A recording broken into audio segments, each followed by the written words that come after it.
welcome to another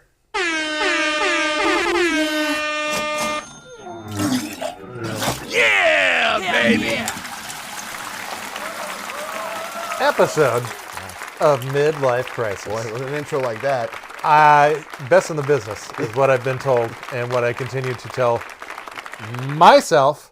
Uncle Bob, it's a pleasure to have you back in the dojo, as per usual. We are hot on the heels of Nintendo's Switch 2 announcement. Yeah. Nintendo riding high. Nintendo riding high. Do you think that there's going to be any live service games coming out day and date with the Switch 2? No. I think that's right. Good episode. Credits. Yes. So we are going to be talking about this entire live service games Boondoggle. Yes. An ongoing boondoggle, as I'll call it, that's been going since, I would argue, since Fortnite became a runaway success that begat the Epic Store, so many things. Yeah, but that was really the point in the video game industry where you saw this model be very successful, and everyone tried to become the I want a little piece of that, gimmes. Yeah. And there has been some success with the copycats, but nowhere near the level of success that a Fortnite does. But before we continue, do you, for the sake of this conversation, are we lumping in things like Roblox, Minecraft, or is this more like live service games for an older demographic? I would say the latter. Okay. Although I think those other two games meet most definitions of what a live service game is. I would posit on this episode, as I did on our recent episode about family games, that Roblox in general poses a huge philosophical threat to the video game industry at large, in terms of generations that are coming up to enjoy it as we did in the way that it was. I kind of don't think that that's going to happen anymore. I think it's kind of changed permanently, and it just now is kind of like, let's slowly, who knows, like things. I plan on playing video games deep into my 70s, if that's physically possible. We've been surprised before also. Yeah. So sure. Yeah, exactly. I've had literal dreams about being in a retirement home, having no responsibilities at all, and then just waking up playing video games. Smash TV. Yeah. Oh, what a dream. Yeah. Well, if you're in a retirement home, you're with similarly situated people. Yeah. So there's just a bunch of like late Gen X, Zennials basically, and it's like we're all together playing Super Smash Brothers. Fucking playing Doom over dial-up, room to room, and GoldenEye, no odd job. Sounds great. No odd job. That will never age out. Okay, so tell me what I mean. The broad strokes. Let's catch up some people on recent events as to why you wanted to have this conversation. So I always like watching trends in video games, and you and I have been part and parcel of several of these trends. I always like to talk about the E3 that we went to in the midst of the MMO boom, where it seemed like literally every booth was advertising that their game was going to be an MMO of some type. This is like circa 2005, right after the WoW phenomenon. And instead what happened is almost all of those games went bankrupt, because it turns out unless you're Blizzard... Unless you're the one, yeah. The one. The literal one. yeah. Then nobody wants to pay $15 a month to play your game. So what that begat was then a series of free-to-play games like the MOBA genre and things like that, where they were money was made off microtransactions and other sort of nefarious marketing gimmicks. And then that carried you through the end of the aughts into now the 2010s. And then two things happened. You mentioned one of them, Fortnite. And then the other big one at the time was another Blizzard game, Overwatch. And those two games just spurred incredible amounts of money being spent on things that traditional gamers like you and I don't like. And in fact, I would go, and I know you would go as far as to say are predatory in a lot of ways. So those are like loot boxes. Those are like crippling microtransactions. The entire mobile gaming space is basically glommed onto this, and is now that's how they make money. But after Fortnite and the phenomenon that it was and continues to be, the video game industry, as is wont to do, just started throwing money at anything that it could to create what was then known as gas games as a service, and are now just called live service games.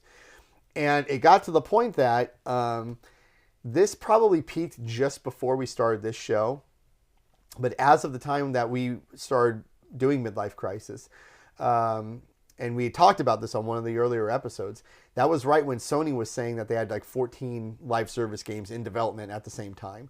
And you and I were like, oh, this is really bad.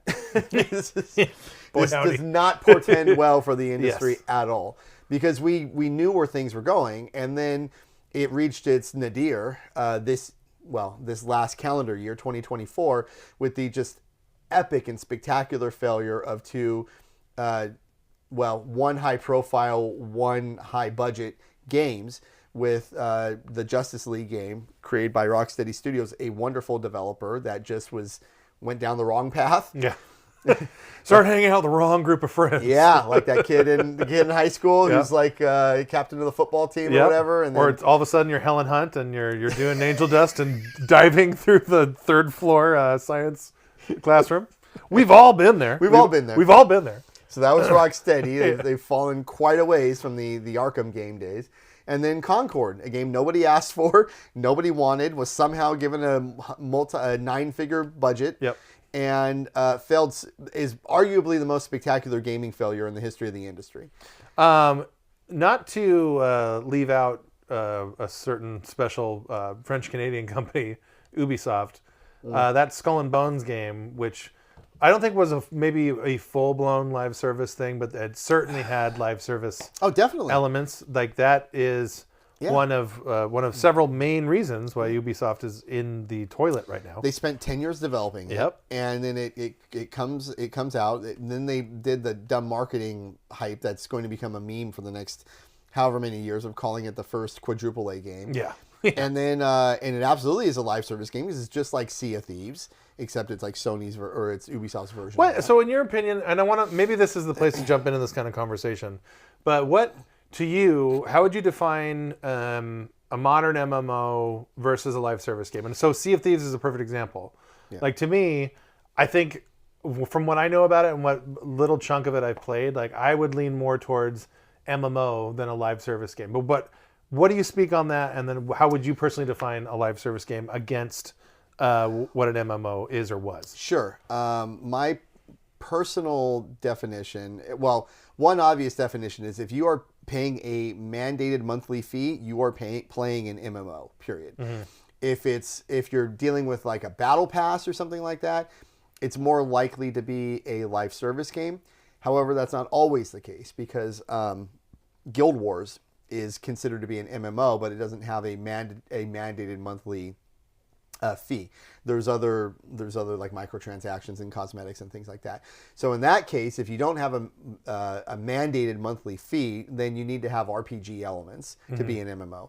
Otherwise, so like persistent, like level growth, experience points, all that good stuff. Yes, and that is a huge difference between something like Sea of Thieves, where there is almost no persistent character growth at all. The weapons you get to start the game are basically the same power throughout, no matter how high a level that you get. And then the only way to really differentiate good players from bad players is by looking at their cosmetics, because some of the cosmetics are so exclusive that just the mere fact that you have them shows a certain status. Yeah, that you have. Well, and whether that's status that you just dumped money into, or time, or a mixture of both. Correct, but especially the time-based ones. Oh, yeah. Those are the ones where if somebody has a ship and they have a certain flag, and you're like, oh my god, they've got the Athena flag or whatever. That means that it's like they've spent enough time in a particular type of the game, the PvP part of the game, to get that thing. And it's like, oh man, if they want to come after us, we are doomed. So so the persistent level stuff and the character progression, I think that is more than anything, like the way it's monetary or monetized. I think that is the big difference between an MMO and a live service game.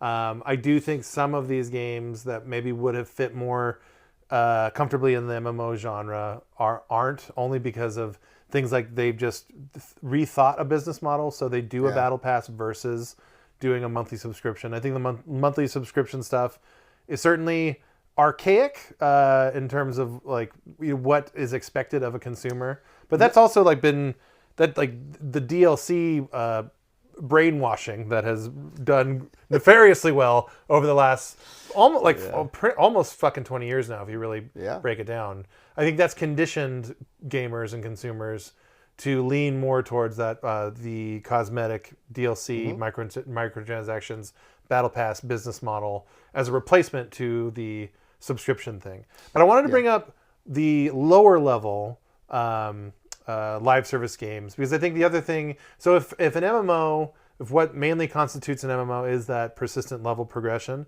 I think in a live service thing, it's the live event or like timed event that really puts that spin on its own genre. Or like a battle pass that's only for a certain amount of time, and then you lose it forever. Exactly. Yeah. So it's like a lower level game, not lower level in popularity, it's still really, really popular, but I don't think people think of it so much as a live service game. But so like Rocket League or like Fall Guys. Oh, absolutely. Both of those. Yeah, both of them are. Especially Rocket League. Yes. Yeah, sure. And Rocket League, so over time, so when that game first came out, it was a sequel to a cult PS3 game called like Super Acrobatic Rocket. It had a ridiculous fucking title. And then that was shortened to Rocket League. But it came out on PS Plus, I think in 2015, as a monthly freebie. And game comes out and it's just like right away, just like this like huge success. Yeah. I was immediately consumed with it. That game came out at a perfect time too, because I was a stay-at-home dad and my son was still like 6 or 7 months. Son's in the crib. Exactly. And he was like sleeping. He would guarantee at least like 2-3 hours a day from naps, and I could just sit there and play Rocket League. But that game, the initial business model was, I think you pay $20. And then there's this whole other fleet of paid DLC if you want to do that. Yeah. But it was just, pay $20, here's the game. And then it became, like so many other live service games, it just became a live service game. And so they changed up the way that you would, obviously the games are now free to play. Right. And you can sit there and authentically play a game like Rocket League over and over and have a great time doing so without investing really any money. And I would argue you can do that in a game like Fortnite. It's just, There's a lot of overlap. I don't know if you know this, you probably don't, between Fortnite and Rocket League. Mm-hmm. So that my son, who's obsessed with Fortnite, and it's like I'm trying to break him out of that, but he is playing video games, which I want to encourage. So sure. What are you going to do?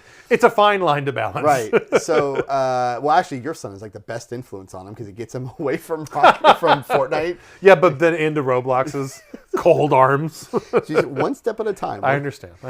So whenever he's really good or a good report card or whatever, he always asks for the Fortnite Battle Pass. Yeah. But then if you pay for that Battle Pass, you get all these Rocket League benefits as well. Oh, well, there you go. So he's got both of us playing Rocket League now to take advantage of whenever we give him the Battle Pass. We only give it to him for a month at a time if we can. But then it ropes us into playing some Rocket League as well to just take advantage of the benefits that we get for the Fortnite Battle Pass. And Rocket League is fantastic. I'm 10 years late to that party, but I've had a really good time playing. Oh, it's great. It's still a great game. Like, it just in terms of gameplay alone, like it's an unfuckwithable experience. So, but that sort of shows the highs of the live service experience. Mm-hmm. That in the beginning of it, Fortnite was very new. Battle royales in general were really new at the time. I played. I don't know what heirloom or generation of Fortnite it actually was, but my son at the time was like 4. And it was, I think, what is considered like the original style with the storm. And he had heard about it. I think he had started watching YouTube and stuff like that at 4 and 5. So he would see Fortnite videos or videos featuring Fortnite content or whatever. And so he asked me to download the game, and I would play it like with him. Yeah. I think he didn't have the motor skills enough to be able to play it, but like he sure could cheer me on and watch it. And for what it was, like, kill him, Dad. Murder these trespassers, Dad. I thought Fortnite was a pretty cool concept. I liked all the building and the defending, but mainly like the how the storm constricted the land, so that forced the players to get closer and closer together. That was a brilliant innovation. Really, really cool. And obviously, since then, it has morphed and changed and become its own like own platform platform. unto itself. Yeah. Which is crazy to think. But I'm only bringing that up just because that's my experience with Fortnite.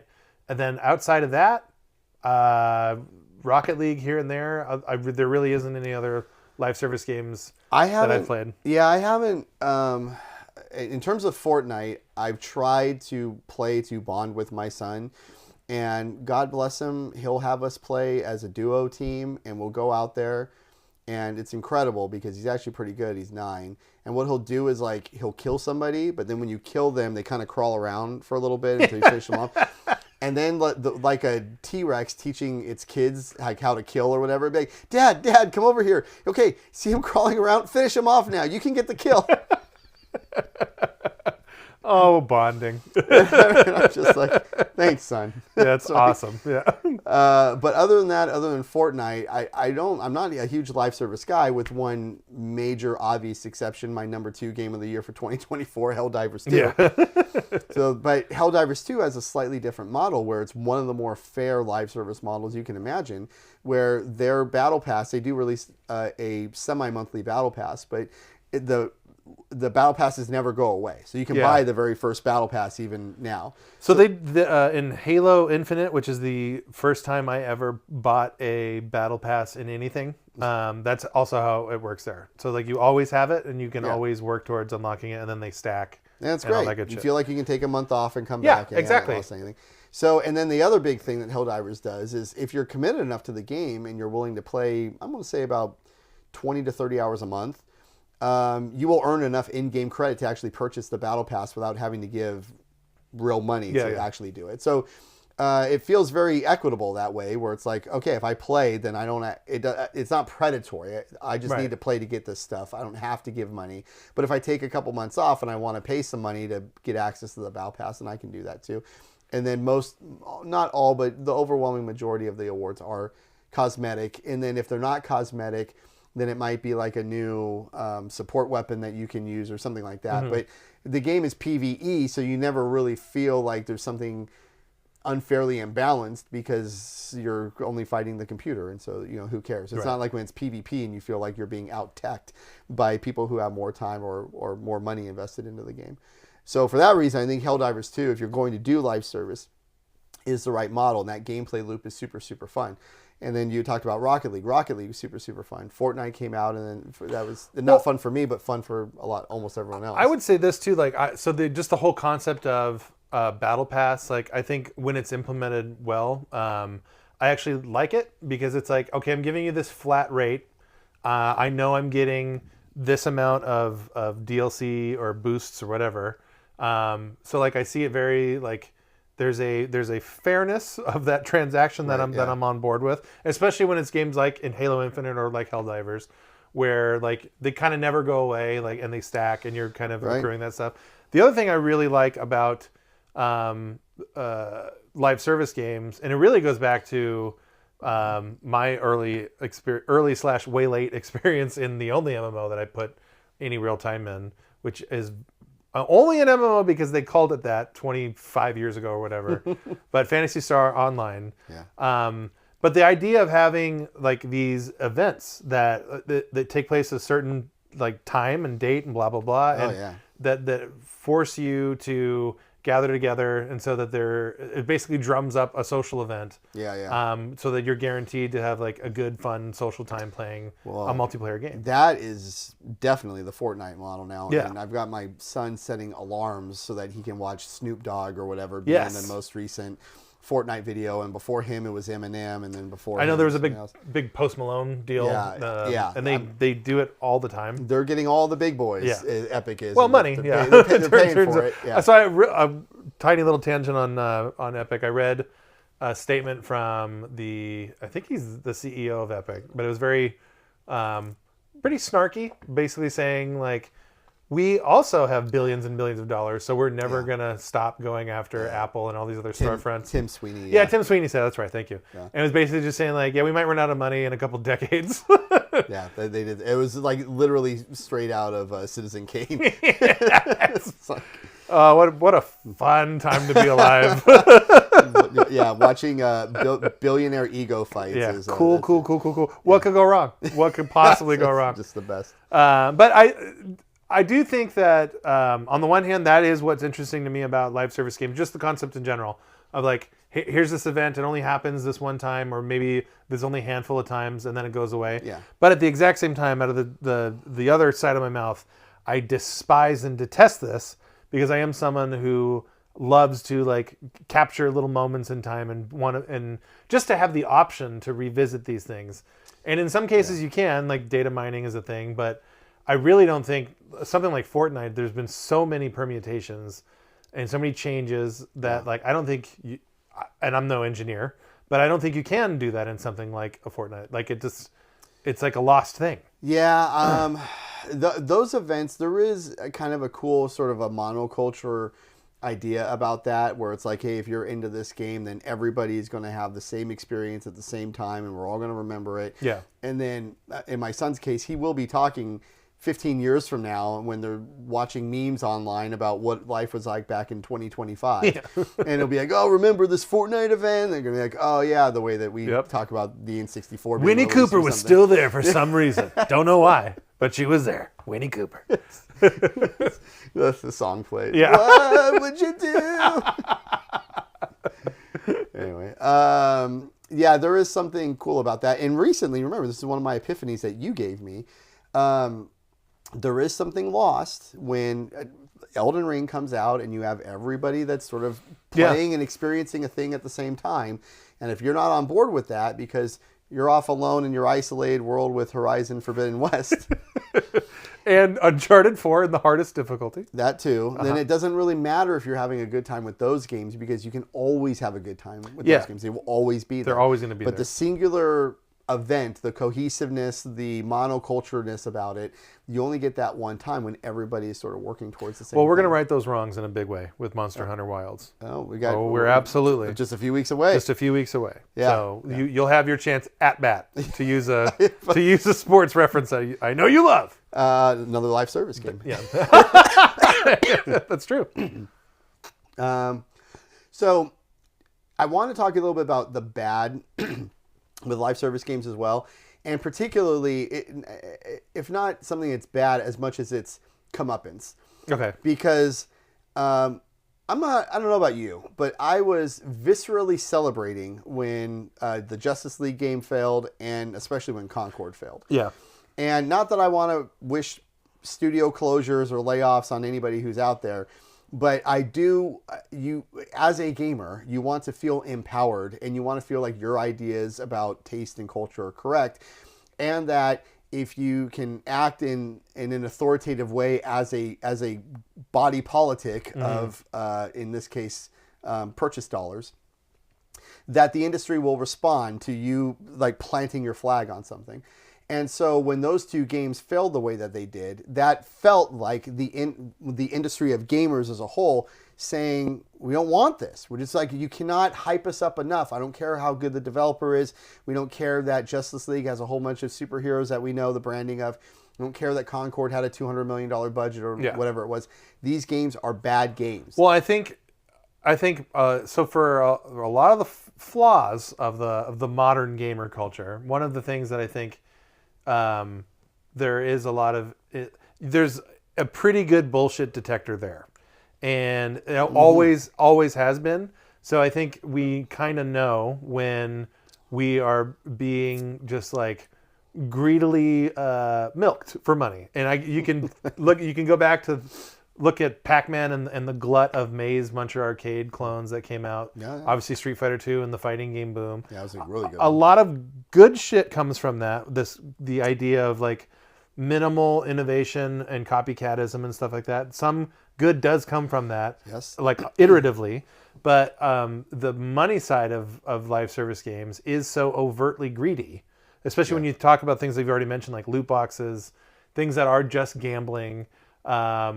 All that stuff has built to a point where I think any consumer, whether they're hardcore dorks like us or just casually aware people who play a video game here and there, I think across the whole spectrum, people are sick of that.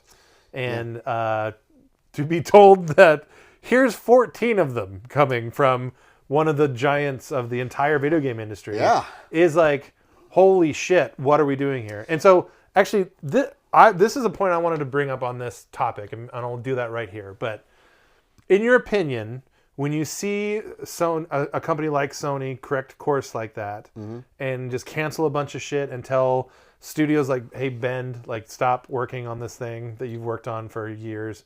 And by the way, like, I think a lot of those people found out like at the same time as that we found out, allegedly. Yeah. Is that from a Jason Schreier tweet? Yeah. Right. Which that's gross. But so my 2 cents on this, and then I'll ask you for yours, is like, I don't think it's great. And I mean, for obvious reasons, but it's more like, how did we get to a point where a company like Sony, which like is kind of known for having some hands on the pulse, like kind of reading the room, so to speak, like how could they be blinded by what I think so many just layman, non-industry people but fans could see? Like there is no water in this well. What the fuck are you doing? To the point where now you look at this generation, and that's, I think, a very common complaint and an earned one, is like, where are the games?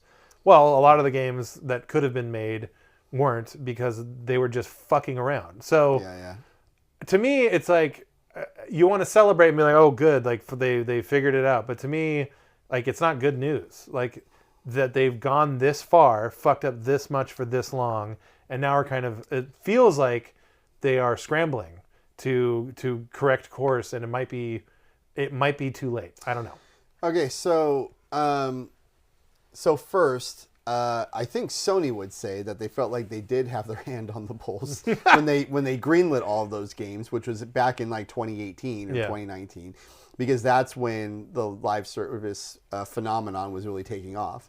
So that was when I was playing Fortnite, but like those 18, 19 exactly was when I was playing Fortnite. Right. So one of the issues here is that the trend moved so quickly being a 5-year period, that by the time that these games start coming out, they look really dated in comparison now, Concord especially.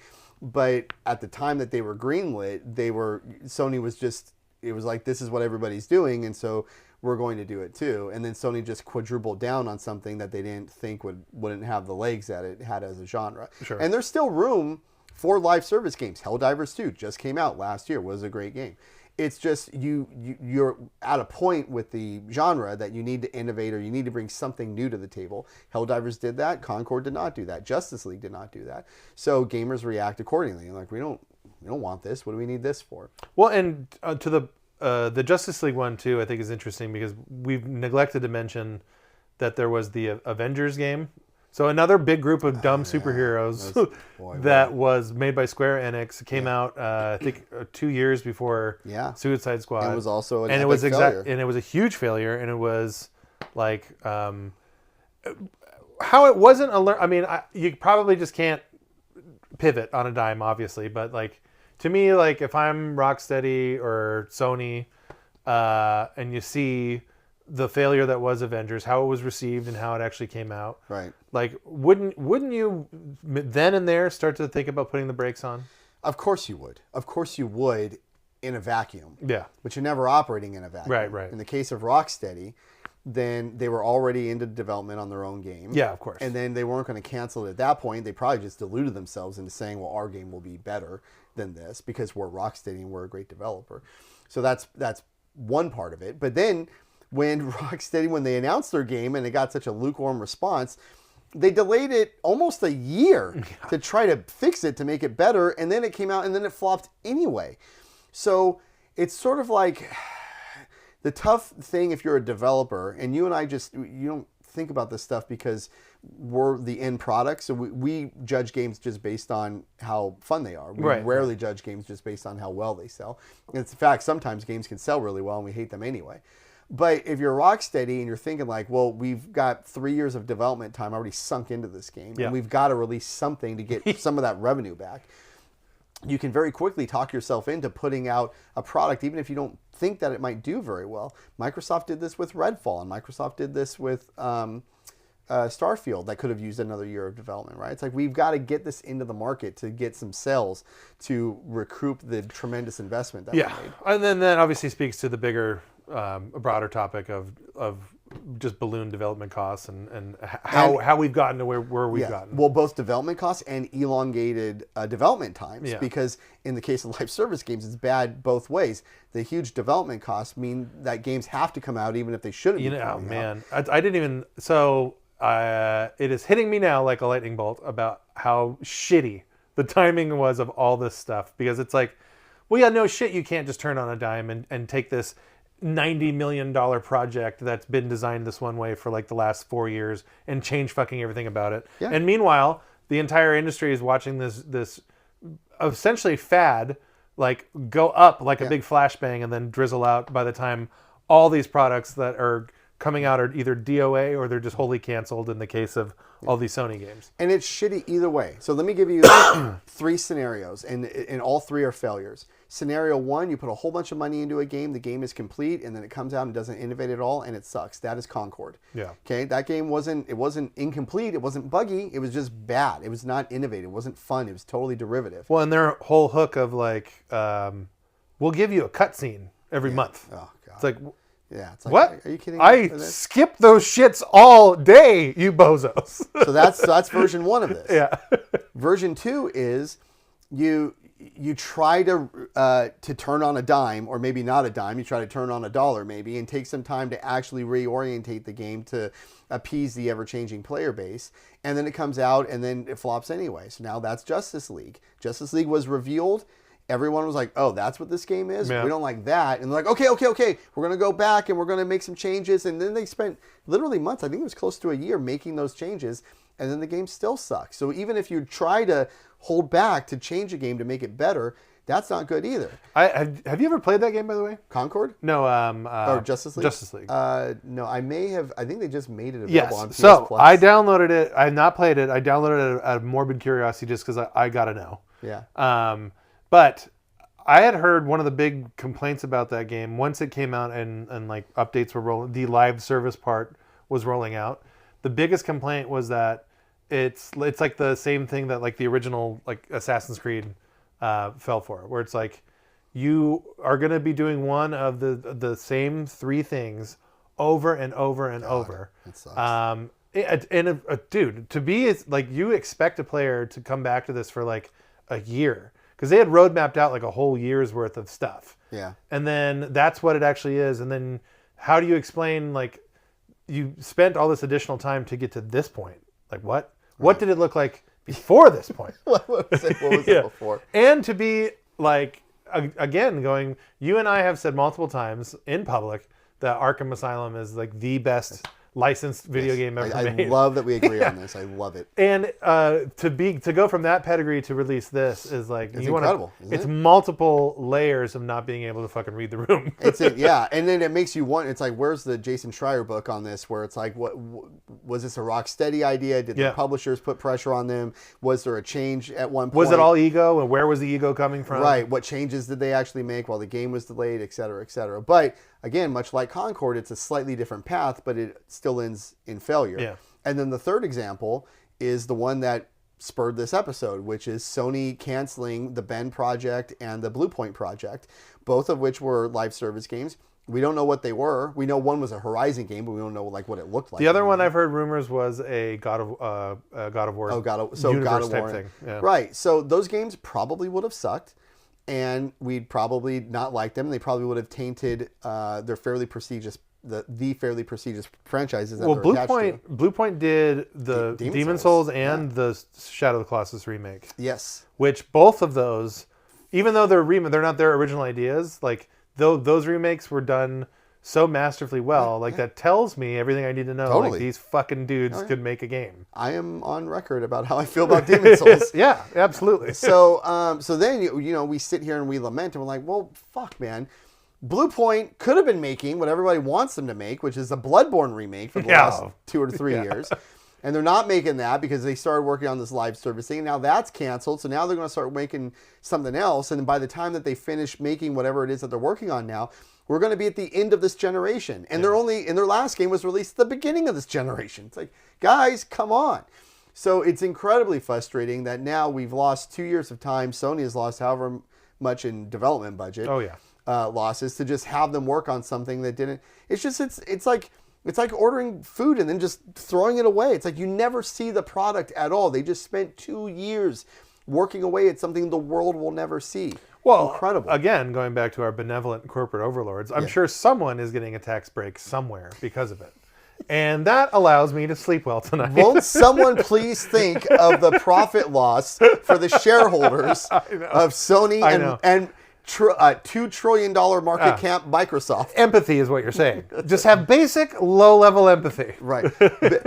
Bill Gates should not have to eat ham sandwiches for the rest of his life. Not on our watch. Not on our watch.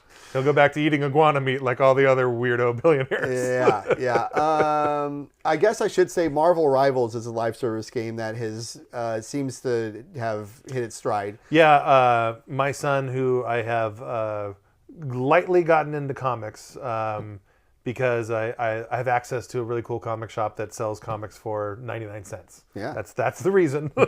But because he knows who these characters are now.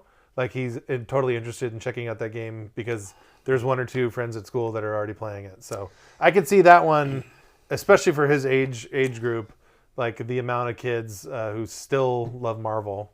Come on. I'm a little surprised because I have played that with my own son and he really likes it and it's fun. But I also played Overwatch 9 years ago and this game is very similar to Overwatch, and for a 9-year gap between the two, I would have expected more innovation. Mm-hmm. It's not really there, and yet the game is super popular. So, for whatever reason, Wolverine's always going to kick ass. I mean, he timelessly kicks ass. Yeah, you got to go to the branding and all the superheroes and all that stuff. So that one seemed to working for whatever reason, but overall the genre is suffering, and rightly so in my view, because I don't want oversaturation of this genre, which is what we were on the precipice of getting with with Sony's ridiculous commitment to I just wish it was games. I just wish it was a less costly, both time and money, genre for them to do such a fuck up with. Why couldn't this have just been soccer games or something that I don't care about?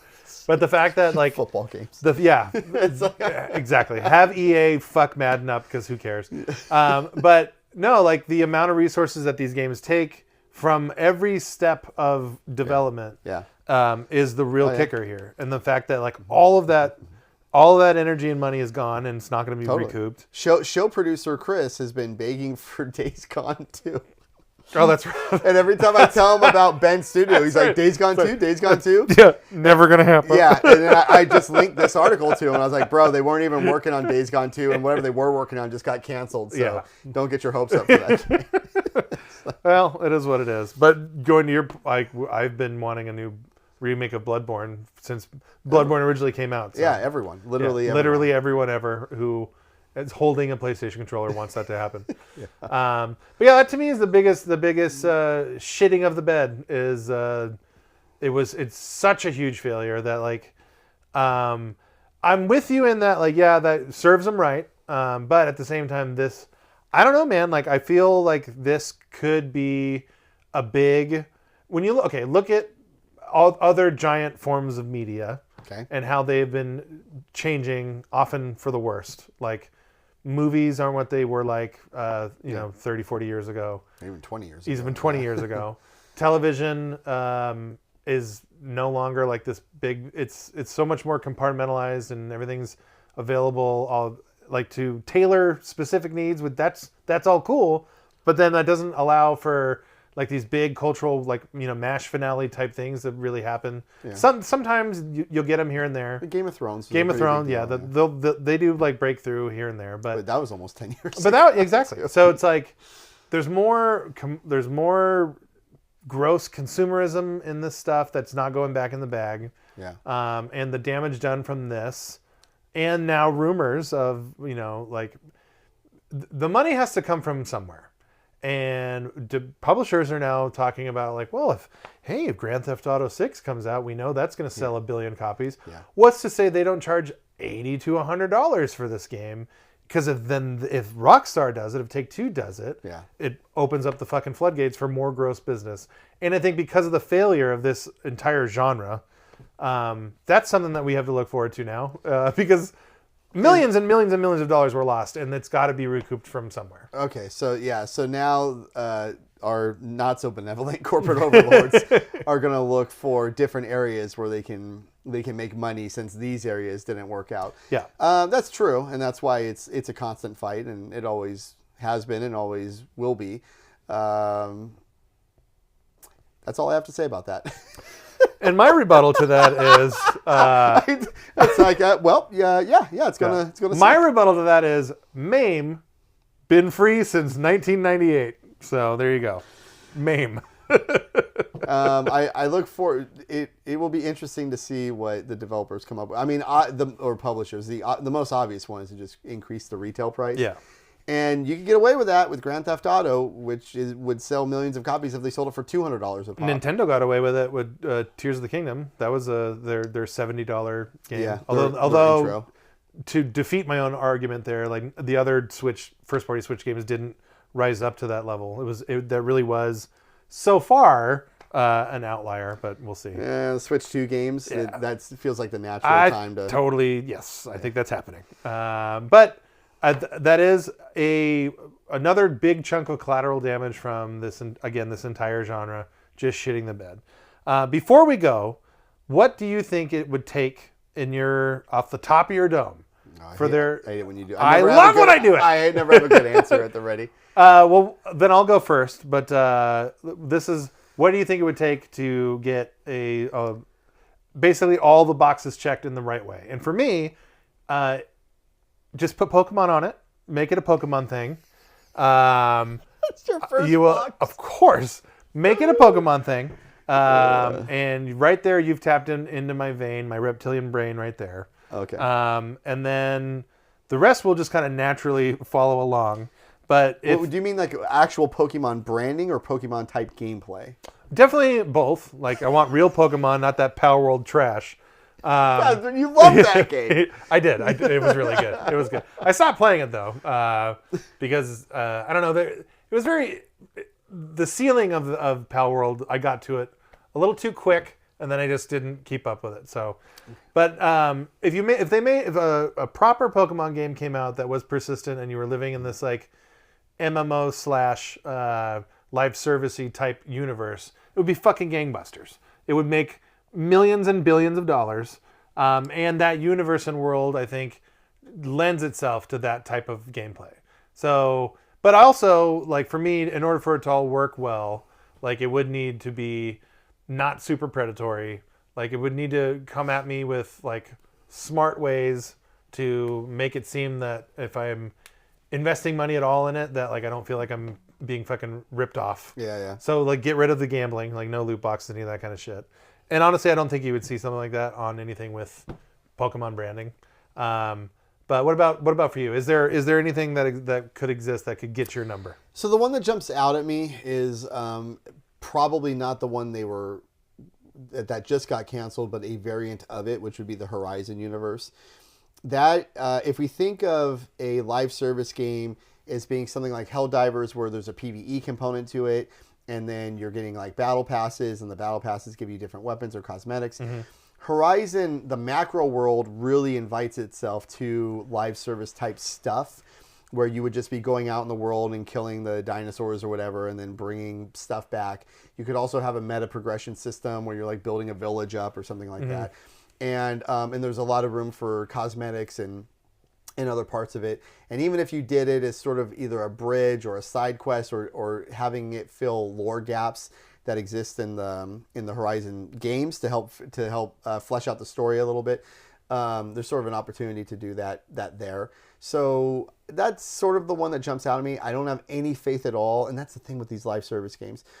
When the ones that work well, you're like, okay, that's cool. I'm glad that worked. Yeah. But I have so many have failed that I have no faith in that they would work at all. So the game that's in my head is a really fun live service Horizon game. The game that would be delivered would probably be an absolute travesty that I would be mad about on a Hellblade 2 level. Okay. So yeah. I think nobody wants that. No one wants that. Yeah, yeah, absolutely right.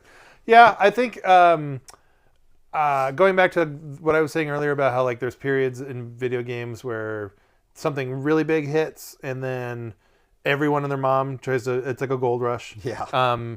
It exists in in obviously movies and TV as well, but like it just seems like it's really pervasive in video games and always has been since literally the inception when you had a dedicated Pong console, and all of a sudden there are like 13 at Sears made by different companies. Shoot 'em ups were like that. Yeah. And, So like that's something that's always going to exist and be a part of games. Souls-like, card battler. It's just a part of this sausage that we gobble down on the regular. But that being said, this one does seem, in particular, like the caused the most collateral damage seemingly so far. Well, look, let me make this point before we end, which is that if you have a whole bunch of companies making card battlers and they all fail, it's like, I mean, that sucks. But when it's a live service, first of all, the investments are a lot more. But also, what they're asking of the player is a lot more as well, because they want you to buy their cosmetics and their other dumb shit. Well, they really want they want their game to become one of the 2 or 3 games that you are only playing ever in perpetuity forever and ever and ever. Which is, I mean, it's a good point. We didn't even mention that's one of the reasons I try to stay away from that. I have been that person in my life, Hearthstone and some others, WoW obviously, where I've only played one game, and you're obsessed with those games and it's cool in the moment, but then you're missing out on, as I've come to learn, so much. Yeah. So much. Uncharted 2 came out while I was in my WoW phase. And it's like, well, I really wish I would have played that when it was fresh. Yeah. So, but there is a predatory component with the live service business model that I'm also glad is sort of going by the wayside. So as much as it's just the natural sort of evolutionary course of things for there to be 100 clones of a Souls-like game, and then a few of them work and most of them don't. In live service games, I'm particularly glad that certain components of the live service model have shown to be ineffective, because notwithstanding your fear about what other predatory things we have coming down the pike in the future, I don't inevitable. I don't want these predatory things a part of my gaming existence now, and I'm happy that they won't be. We'll go back to online passes being tucked in physical boxes. Right, yeah. Online passes. Yeah. Oh man. Okay, well, that's gonna do us here. I think there's some learning to be learned, and hopefully it doesn't last too long, and Sony and et al. Gets their shit together. Yeah, I hope so too. Good luck, Bend. Good luck, gang. The bread line's that way. So anyway, subscribe, leave comment, offer suggestions. We're on Spotify. Leave a 5-star review if that's your deal. Anything else you want to put out into the ether, sir? Nope. Okay. Gentleman's handshake. Okay. Just pretend that this box is something that you paid. Oh, it's like a loot box. Yeah, open it up. Okay. $5.99. And you go ahead. Okay, and you got a handshake. Oh, very good. Okay.